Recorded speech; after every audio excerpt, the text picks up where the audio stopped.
5-5 covers the anterior compartment of the forearm, and these are all muscles that have a common origin on the medial epicondyle of the humerus. And for the most part, their action is to flex the wrist or to pull the wrist forward. So bringing the hand forward. The first muscle, however, is a pronator for the forearm, and pronation means to bring the palm facing backward. And the first muscle is the pronator teres. So teres means tube, so it's a tube that pronates. So if you find the brachioradialis as your landmark, the pronator teri forms a V shape with the brachioradialis. The next muscle of this group is the Flexor Carpi radialis muscle, and its insertion is down here on the radial side of the carpals. When this muscle contracts, it will flex the wrist and abduct the wrist. An abduction of the wrist means you're pulling the thumb away from midline. The next muscle of this group is the Palmaris longus, and this is a muscle that not everyone has. It seems to disappear with evolution because it is such a weak wrist flexor, but it's got a very long and thin muscle belly, and the tendon comes down and attaches in what we call the palmar aponeuroses. So I'm going to add in our connective tissue here.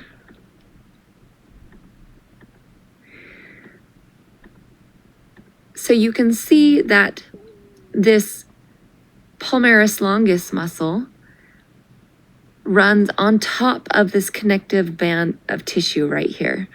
And this band of tissue is called the flexor retinaculum, and it's at the end of your table on 5-5. And the flexor retinaculum, its job is to hold down all the tendons in the wrist on the anterior side, and the palmaris longus runs on top of that ligament. So in order to see the palmaris longus, to know if you have one or not, is to flex your wrist. And if you have a tendon that sticks out further than the others, then that is your palmaris longus. The last muscle of this group is the Flexor Carpi Ulnaris, and its insertion is on the ulnar side of the carpals. And this muscle, along with the flexion of the wrist, it will adduct the pinky or bring the pinky closer into midline.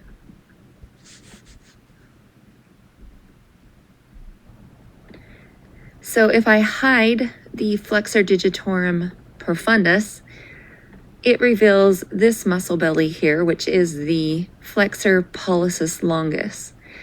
And Pollicis tells us that it has its insertion down here on the end of the thumb.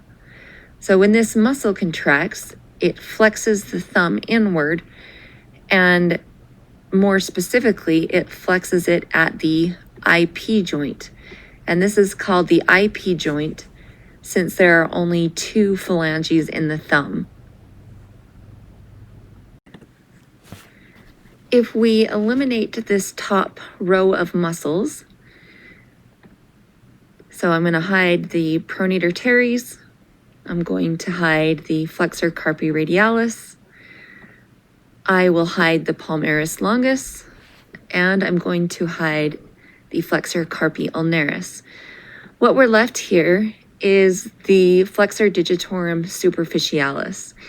And this muscle also has an origin on the medial epicondyle. And you can see actually it even has a bigger point of origin than the rest of those muscles on the radius. And its insertion is down here on the fingers. So I'm going to eliminate my connective tissues here so you can see where it will insert.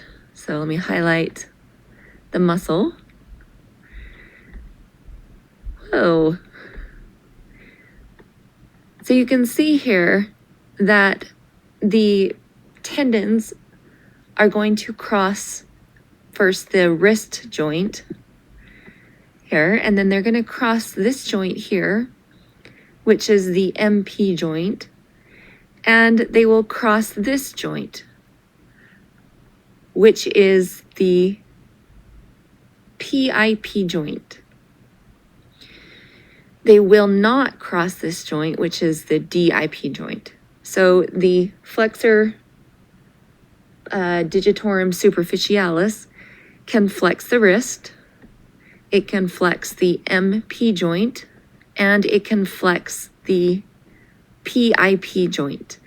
But you notice here that the tendon will split or bifurcate into two, and there is another tendon that peeks out from underneath. And that is the tendon of the flexor digitorum profundus. So I'm going to hide our flexor digitorum superficialis so that you can see the muscle belly for the flexor digitorum profundus. So these tendons run down the palm and cross the MP joint, the PIP joint, and the DIP joint. So these are the muscle tendons that allow you to curl your fingers entirely into a ball. So question number 4 is, which of the forearm muscles can flex the DIP joint? There's only one muscle of the forearm muscles that can flex the DIP joint, which is the most distal of these joints. And just a hint that it's highlighted in this picture right now. Again, that's number 4.